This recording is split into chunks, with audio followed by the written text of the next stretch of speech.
Welcome to Randy's Old Time Radio Shows. Tonight, we journey into the mysterious with tonight's show, Out of the Night, an Australian series of chilling tales drawn from strange and eerie true events.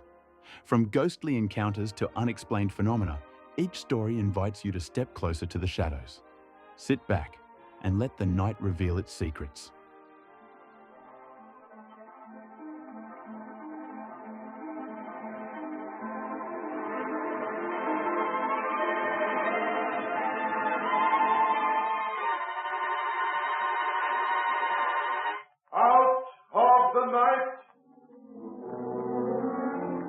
Out of the night comes the whispering voice of the night wind to tell another story of man's battle with fate.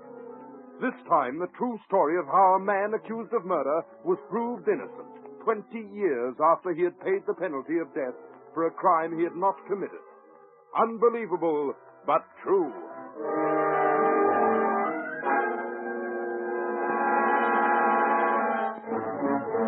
What have you done to my brother?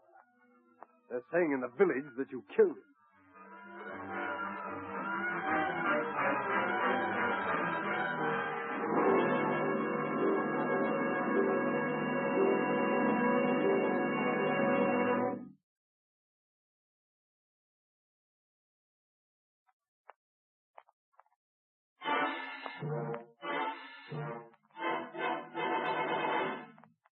This is the voice of the night wind, and this is the tale I tell.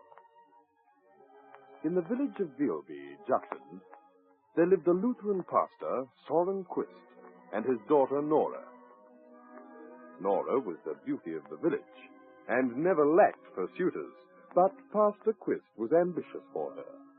And one by one he sent her village wooers packing, with stern words and often a well-directed book. So it was that when young Morton Bruns, a local farm laborer, plucked up courage to ask Nora's hand, he precipitated yet another storm. You marry my Nora? The idea, the very idea. Be off with you at once before I lose my temper. But Pastor Quist... Silence! Another word, do you hear? What have you to offer a girl of Nora's gentle upbringing? What are your prospects? Do you own a farm or a home or a prosperous business?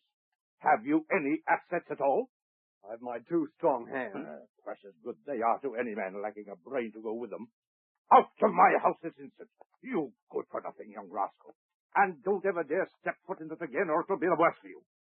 And if ever I see you hanging round my Nora again, it's not word you'll get, but the point of my boot, and the weight of my stick over your thick, dumb skull. You can't frighten me with your threats, you old fool. This is a free country, and I'll do as I like. You insolent dog. You impudent young scoundrel! Get out, I say! Get out! Get out! Get out!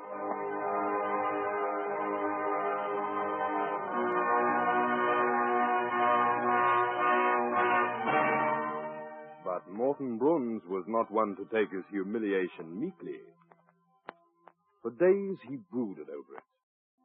And then slowly a plan of revenge began to take shape in his mind. At last it crystallized, and he called in the aid of his drunken, good-for-nothing elder brother, Niels. You've got to help me get back on the old devil, Niels. You've got to. Oh, what do you want me to do? Stop him in the street and thrash him? And be sent to jail for your pains? No. I've a more subtle plan than that. I want you to go to him and say you've reformed. That you've given up drinking and your evil ways and decided to work. Huh? And then you're to ask him for a job as a handyman. Just a minute. It's Pastor Quist who's to be punished, remember? Not me. No, wait, I haven't finished yet. You don't have to actually turn over a new leaf. All you've got to do is to say that you want. Suppose he gives me a job. What then? Well, you accept it. And then just carry on as usual. Loaf and get drunk and so. Oh, the pastor won't like that very much. Well, that's exactly what I'm counting on. He'll put up with you for a few days, and then there'll be a big row. You're to do everything you possibly can to provoke it. And the bigger it is, and the more people who hear it, the better. He might beat me with his stick. So much the better. If he does, you're not to try to strike him back, see? You're enough of a man to take a bit of a beating, aren't you? Ooh, so long as I know what it's all about. But where's all this leading? How's it going to help you revenge yourself on the past? I'm coming to that now. Immediately after the row, you disappear. Quietly and without anyone knowing. And you're not to come back to Vealby. Never, do you understand? You're to give yourself a new name, and as far as the people of this district are concerned, you're to vanish from the face of the earth. Not so fast, brother. I like it here. I've lots of good friends. You'll be well compensated. I'll send you a regular remittance of 100 kroner a year. Where are you going to dig up 100 kroner a year? Well, never mind, I'll get it somewhere. The main thing is, you're to get out of Vealby and stay out. I still don't understand how all this is going to help you. Oh, liquor has dulled your brain, Niels. Surely it's simple enough. When you've disappeared, I shall go to Pastor Quist and demand to know where you are. And I shall go to the police and say I fear that some harm has come to you. Next, I shall bribe old Hans Larsen, who's so nearly an idiot that it doesn't matter, to say he saw Pastor Quist digging in his garden late on the night of the row with you. Well, the police will put two and two together, do some digging on their own account, and they'll find your battered corpse. My corpse? No, just a it minute, won't be brother. really yours, of course. I'll steal one from the graveyard and smash in the head so it won't be recognizable, and bury it there to be found. Now do you see? So Pastor Quist will be charged with my murder, eh? Exactly. But they'll hang him. That's what I'm hoping. I told you I was determined to be revenged on him. Oh, you're a clever devil, aren't you, Morton? A lot more clever than Pastor Quist believes. And what makes you think I'll fall in with your plan? Brotherly love by any chance? No, Niels, a little matter of 100 kroner a year. It's a nice sum to get without having to work for it. Think of all the schnapps it'll buy you. Well, what do you say? Make it 150 and I'm your man. All right, it's a bargain.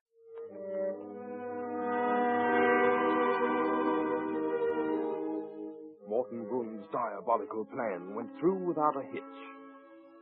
Niels confessed his reformation, was taken on by the pastor as a farm laborer, and so provoked his employer that within a week there were angry scenes culminating in a fierce brawl and dismissal. The same evening, Niels disappeared. For a fortnight, nothing untoward happened. And then one day, Morton Bruns called at Pastor Quist's house. I thought I told you to keep away from us here. Oh, calm yourself, Pastor. It's not Nora I've come to see you about today. My brother Niels. That good-for-nothing drunken rascal. What have you done with him? Where is he? How should I know where he is? I gave him a thrashing a fortnight ago and sent him on his way. They're saying in the village that you killed him. Killed him? Have you taken leave of your senses? You'll not bluff your way out of it so easily as that, Pastor Quist. Niels disappeared the same day you thrashed. He hasn't been seen since. Then he must have taken himself off somewhere else. Wouldn't he have told me, his own brother? Are you daring to suggest? Look here, Morton Bruns. I don't know what's happened to Niels, and I don't care. He can go to the devil as far as I'm concerned, and you with him. Now get out of here before I break my stick over your shoulders again. All right, I'll go. But you'll hear more of this from the police.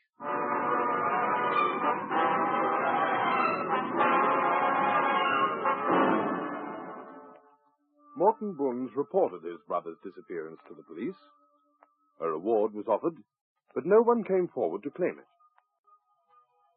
Then came the bribed half-wit, Hans Larsen, with his damning story and a visit by the local police inspector to Pastor Quist.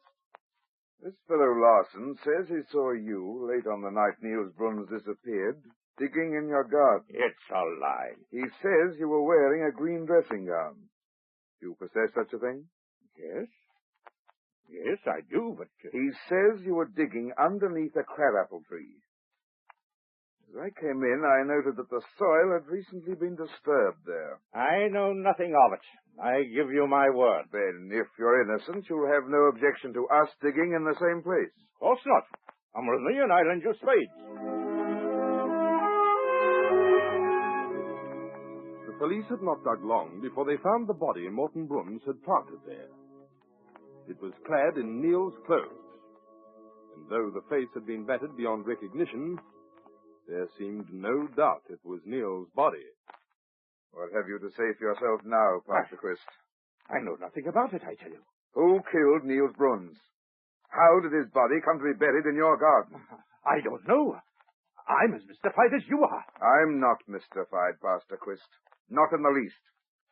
You mean you think I mean you're under arrest for murder. Despite his protestations, Pastor Quist was tried, found guilty, and in due course, hanged. For 20 years, Morton Bruns lived on in the village of Vealby. And if 150 kroner of his earnings every year were sent off to an unknown recipient, whose business was it but his own? Then Bruns died, and a few weeks later, an elderly tramp arrived at the village asking for him. Morton Bruns? He died more than a month ago. Oh, I see. That explains it. Well, thank you very much. Good day. Just a minute. Come back here.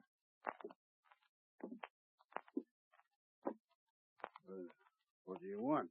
Haven't I seen you somewhere before? No. I'm a stranger here. I think not. You're... By heaven, I've got it. You're Niels Bruns. No, you're mistaken. Don't attempt to deny it. Come with me, Mr. Bruns. You and I have a lot of talking to do.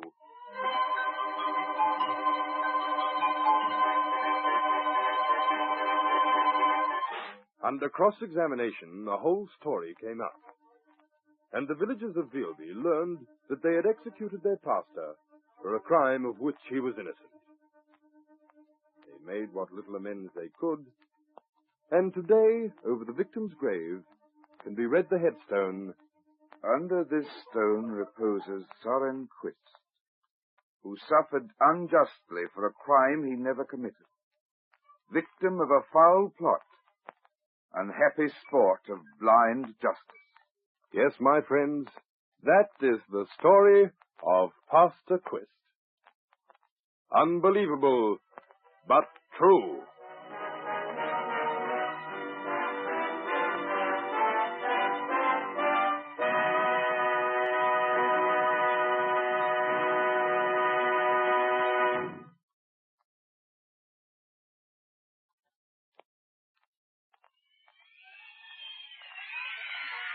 Out of the night comes the whispering voice of the night wind with stories that are intriguing, mysterious, amazing, strange, but true.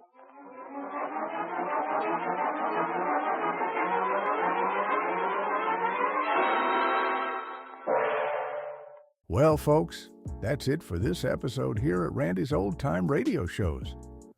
Before we wrap up, it's worth noting that Randy dedicates countless hours to restoring and editing every single show before it's uploaded for your listening pleasure.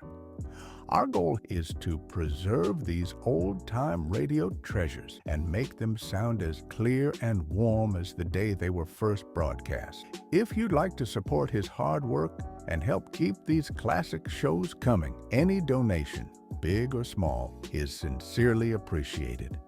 You'll find donation links in the description below. Or if a QR code appears on your screen, simply point your phone's camera at it and follow the prompts. Randy sincerely thanks you in advance for helping keep these shows alive. Thanks for joining us, friends. Until next time, keep the memories warm and the stories close.